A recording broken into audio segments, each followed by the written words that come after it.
1 October 2021 তুইচাকমা এলিশ কমিটিতে তুইচাকমা বাজারে তীব্রমথার আয়োজিত যোগদান সভাতে 101 পরিবারের 460 ভোটার বিভিন্ন রাজনৈতিক দল থেকে আজকে তীব্রমথায় যোগদান করেছে।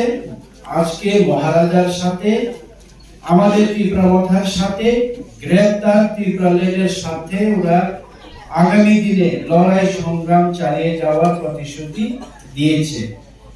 তীব্রমথার পক্ষ থেকে আমরা অনারেবল ইএম আছেন, এখানে আমাদের ওয়াইটিএফ এর প্রেসিডেন্ট আছেন, আমি আছি, ব্লক কমিটির প্রেসিডেন্ট আছেন, সবাই আছেন, ওয়াইটিএফ এবং মহিলা সংগঠনের সবাইকে আমরা সাদরে আমাদের তীব্রমথায় তাদেরকে গ্রহণ করে নিলাম।